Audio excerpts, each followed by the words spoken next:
अच्छा। दोस्तों नमस्कार। एक बहुत लंबे अरसे के बाद आप लोगों से बातचीत करने का मौका मिल रहा है। असल में कुछ ऐसे अपरिहार्य कारण हो गए जिनकी वजह से हम लोगों के बीच की बातचीत कुछ समय के लिए डिसकंटिन्यू कर गई।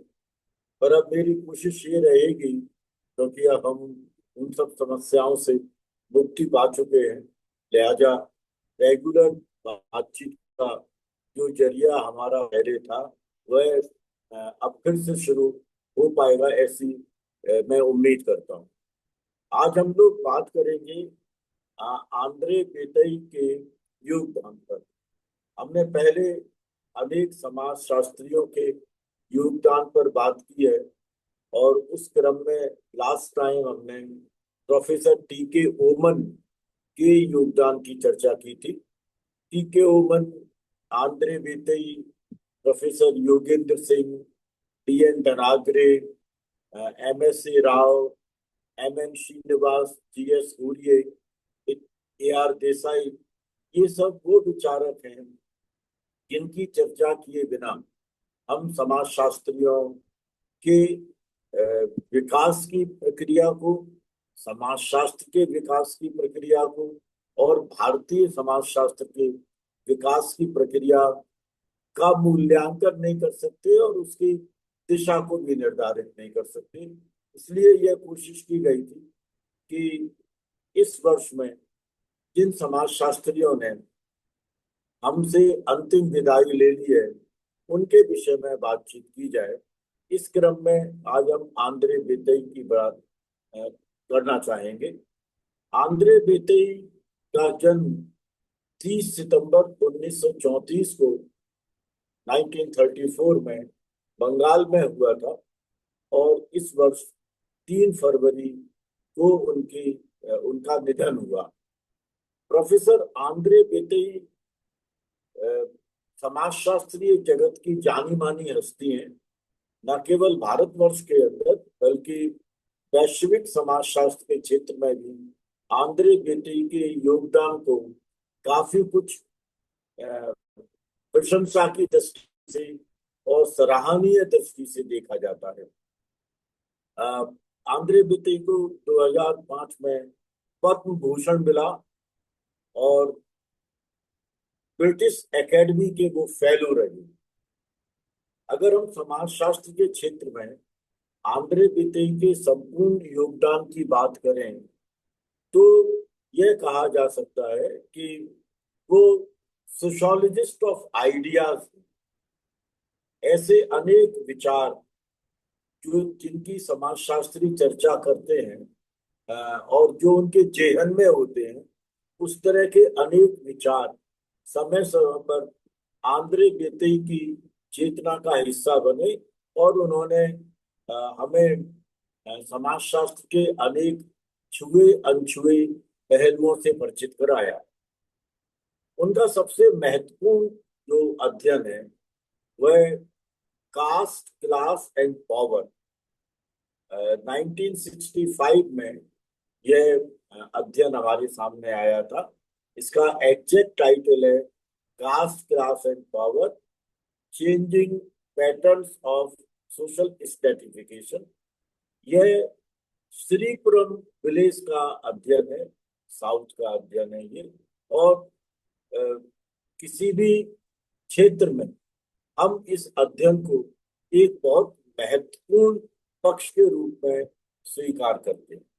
यह अध्ययन न केवल हमें अनेक सिद्धांतों से परिचित कराता है, बल्कि एक ऐसी पद्धति की तरफ भी ले जाता है जो पद्धति तुलनात्मक दृष्टि से हमारे सामने उभर करके आती है।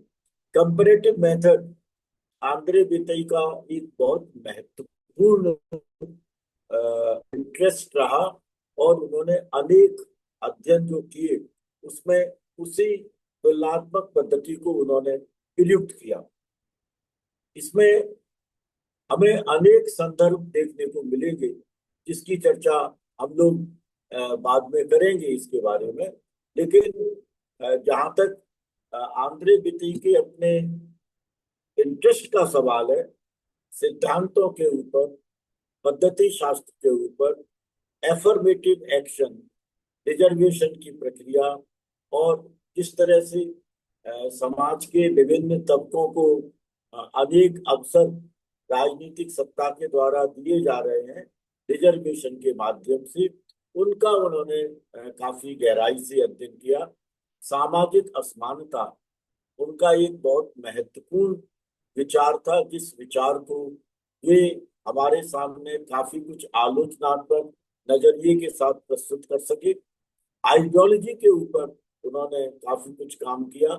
आंद्रे बेटे की जब विभिन्न पुस्तकों को आप पढ़ें तो उसमें हमें विचारधाराओं की प्लूरैलिटी, पद्धति शास्त्र की प्लूरैलिटी, और समाजशास्त्र तथा सामाजिक मानव शास्त्र, इन दोनों के मध्य के संबंध बड़ी व्यवस्थित तरीके से हमको नजर आते हैं। ऐसा लगता है कि आंद्रे बेतई अपने इन अध्ययनों के माध्यम से, अपने इन पुस्तकों के माध्यम से समाजशास्त्र और सामाजिक मानव शास्त्र, इन दोनों की जो यूनिटी है, जिस यूनिटी की बात अनेक समाजशास्त्री करते रहे, एमिल दुर्खाइम ने भी इस प्रकार की यूनिटी की बात की थी, उस यूनिटी को वो हमारे सामने लेकर के आते हैं। और किस तरह की यूनिटी ये हो सकती है सोशियोलॉजी और सोशल एंथ्रोपोलॉजी की, इसका एक बहुत महत्वपूर्ण उदाहरण हमें कास्ट, क्लास एंड पावर में देखने को मिलता है, जहाँ उन्होंने तंजौर विलेज के अंदर पाए जाने वाला सामाजिक स्तरीकरण और उसकी गत्यात्मकता के स्वरूप क्या है, इन पर बातचीत की। अनेक विचारकों का प्रभाव आंद्रे बेटे के ऊपर देखा जा सकता है।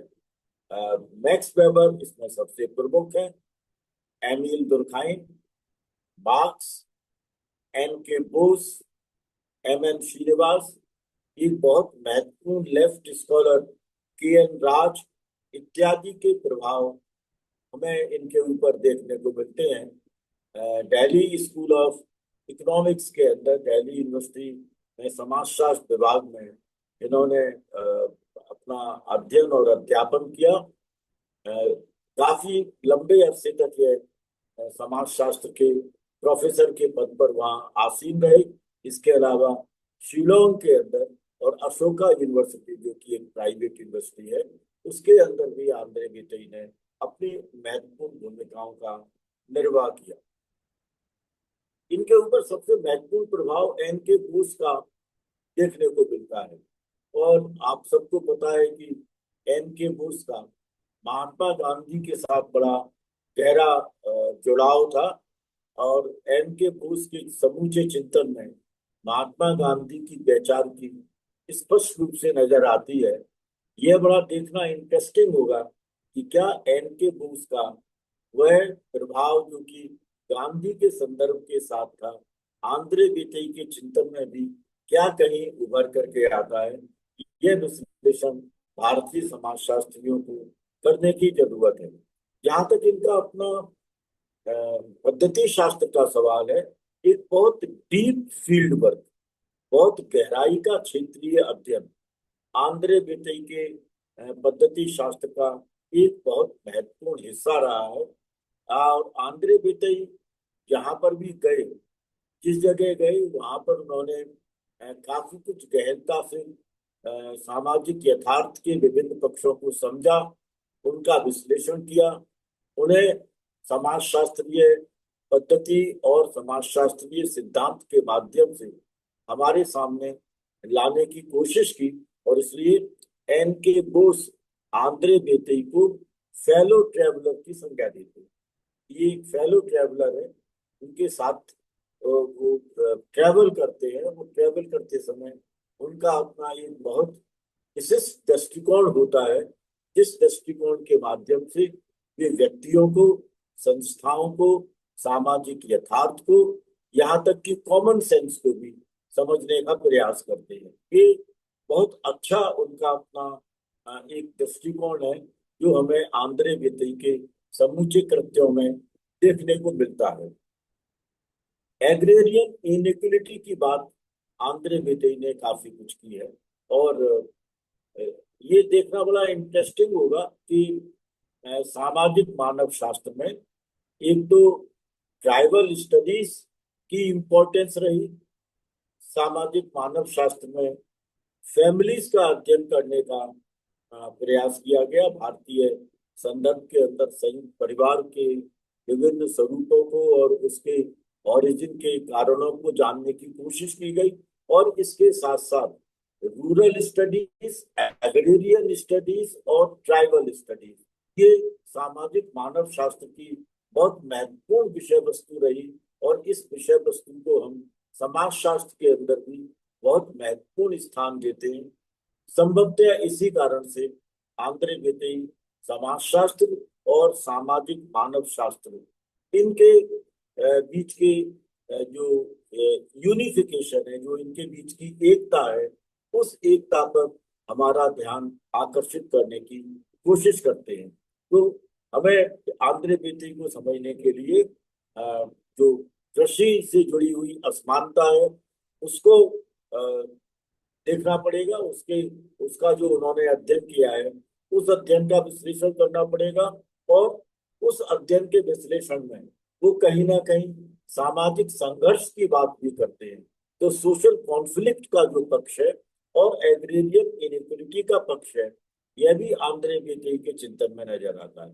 एक ये भी उन्होंने जानने की कोशिश की और वो बहुत इसको कहें हम सिस्टमेटिक तरीके से उन्होंने बताया कि दलित और ओबीसी, अन्य पिछड़ा वर्ग और दलित, इनके बीच में जो पोलराइजेशन है, जो इनके बीच का ध्रुवीकरण है, वह ध्रुवीकरण भारतीय राजनीतिक शक्ति को कैसे प्रभावित कर रहा है और उसमें क्या परिवर्तन होंगे। यानी इस पोलराइजेशन को केंद्र में रखकर भारतीय राजनीति में होने वाले विभिन्न बदलावों की संभावनाओं को आंद्रे बिथई हमारे सामने बताने की कोशिश करते हैं।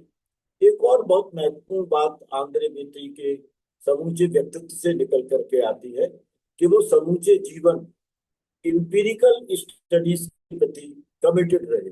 आणविक अध्ययन उन्होंने बहुत किए, फील्ड स्टडीज बहुत की। और इसका मतलब ये हुआ कि भारतीय समाजशास्त्र के जो रूट्स हैं, यहाँ की कल्चर में, यहाँ की इकोनॉमी में, यहाँ की पॉलिटी में, यहाँ की सामाजिक संबंधों के अंदर, उन सबको एक बड़े व्यवस्थित तरीके से उन्होंने अपनी विभिन्न पुस्तकों में बताने का प्रयास किया है। उनकी कुछ पुस्तकें हैं, कुछ पुस्तकें हमने पढ़ी है आंद्रे बिथई की। और समाजशास्त्र विभाग राजस्थान विश्वविद्यालय ने आंद्रे बिथई के एक मोनोग्राफ को, जो society and politics in India के नाम से जाना जाता है, उसे हमने अपने सिलेबस में भी शामिल किया ताकि आंद्रे बिथई के समाज और राजनीति के मध्य के जो गत्यात्मक संबंध हैं, उनके विभिन्न पहलुओं को आंद्रे बिथई के दृष्टिकोण के आधार पर समझने की कोशिश की जा सके। मेरा अपना मानना ये है कि studies in agrarian social structure, sociology, sociology essays on approach and method, society and politics in India और कास्ट, क्लास एंड पावर, ये वो पुस्तकें हैं जिन पुस्तकों को पढ़ करके ही हम आंद्रे बिथई के विभिन्न स्वरूपों को समझ सकते हैं। हालांकि उसके अतिरिक्त डेमोक्रेसी एंड इट्स इंस्टीट्यूशंस, ये एक उनकी पुस्तक है। Chronicles of our time, ideology and social science, antinomies of society, the idea of natural inequality and other essays, एक किताब की मैंने आपको चर्चा करी थी, studies in agrarian social structure, Marxism and class analysis और 6 एसेज इन कंपैरेटिव सोशियोलॉजी। ये वे महत्वपूर्ण पुस्तकें हैं जिन महत्वपूर्ण पुस्तकों के माध्यम से हम आंद्रे बिथई के लेखन को समझने की कोशिश करें और समाजशास्त्र का स्वरूप और उसकी दिशा क्या हो सकती है वैश्विक स्तर पर और भारतीय समाजशास्त्र के स्तर पर, इसे जानने का प्रयास करें। मैं आज उनकी एक पुस्तक पढ़ रहा था, इन मार्क्सिज्म एंड क्लास एनालिसिस। ये आंद्रे बेटी की एक बहुत महत्वपूर्ण पुस्तक है। और एक बात और भी है कि इनकी अधिकांश पुस्तकें, लगभग सभी पुस्तकें, ऑक्सफोर्ड यूनिवर्सिटी प्रेस ने छापी हैं। और ऑक्सफोर्ड यूनिवर्सिटी प्रेस जो कि एक अंतरराष्ट्रीय स्तर का पब्लिकेशन हाउस है, तो इससे पता लगता है कि आंद्रे बेटी का जो चिंतन है वह केवल भारतीय संदर्भों के साथ ही नहीं है, बल्कि उसे वैश्विक स्तर पर एक बहुत महत्वपूर्ण मान्यता की दृष्टि से देखे जाने की जरूरत है। आंद्रे बेटे की ये जो पुस्तक है मार्क्सिज्म एंड क्लास एनालिसिस, इसमें 11 चैप्टर, और उन 11 चैप्टर के साथ साथ एक अपेंडिक्स है। उस अपेंडिक्स को भी हमें पढ़ना चाहिए, क्योंकि यह पुस्तक पूरी तरह से क्लास स्ट्रक्चर को हमारे सामने प्रस्तुत करती है। मुझे लगता है कि इस पुस्तक का पढ़ना बहुत जरूरी है, और ये देखना बहुत जरूरी है कि कास्ट, क्लास और एग्रेरियन इनइक्वलिटी, इन तीनों के मध्य का अपना क्या संबंध है। ऑक्यूपेशन, इनकम, एजुकेशन, इन सब के साथ क्लास कैसे जुड़ती है, उन सबको भी हमें मूल्यांकित करने का प्रयास करना चाहिए। ये पुस्तक उस दृष्टि से बहुत महत्वपूर्ण है। जब वो सोशल ऑर्गेनाइजेशन और प्रोडक्शन की बात करते हैं, उत्पादन के सामाजिक संगठन की, तो आंद्रे बितई इसमें मटेरियल फोर्सेज ऑफ प्रोडक्शन और सोशल रिलेशंस ऑफ प्रोडक्शन, इन दोनों के बीच के संबंधों की बात करते हैं। और हम सबको ये ज्ञात है कि सोशल रिलेशंस ऑफ प्रोडक्शन और मटेरियल फोर्सेज ऑफ प्रोडक्शन पर एक व्यापक चर्चा कार्ल मार्क्स ने की है। यह पुस्तक इस दृष्टि से महत्वपूर्ण है क्योंकि वे भारतीय संदर्भ में कार्ल मार्क्स के वर्ग संबंधी विचार का एक बहुत गहन मूल्यांकन करते हुए नजर आते हैं। एक अन्य पुस्तक जो इनकी sociology essays on approach and method है, वह भी हमें एकेडमिक सोशियोलॉजी के बारे में परिचित कराती है। वह एकेडमिक सोशियोलॉजी जो कि यूनिवर्सिटी कैंपसेस के अंदर और रिसर्च इंस्टीट्यूट्स के अंदर पढ़ाई जाती है, उस एकेडमिक सोशियोलॉजी के बहुत सारे संदर्भों को उन्होंने बताने का प्रयास किया है। मुझे लगता है कि इस पुस्तक को भी पढ़ना बहुत जरूरी है, क्योंकि इस पुस्तक के माध्यम से हम सोशियोलॉजी और कॉमन सेंस, इनके बीच के संबंध को और इनके बीच के अंतर को पहचान सकते हैं। ये समझने की आवश्यकता है।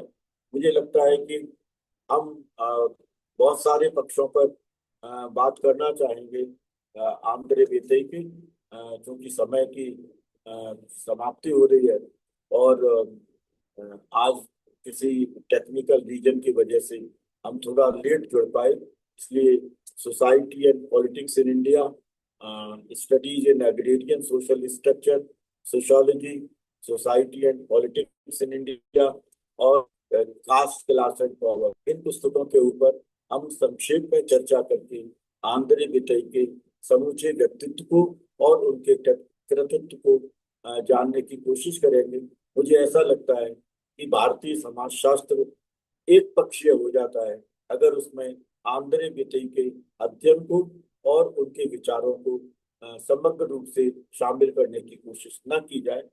बहुत बहुत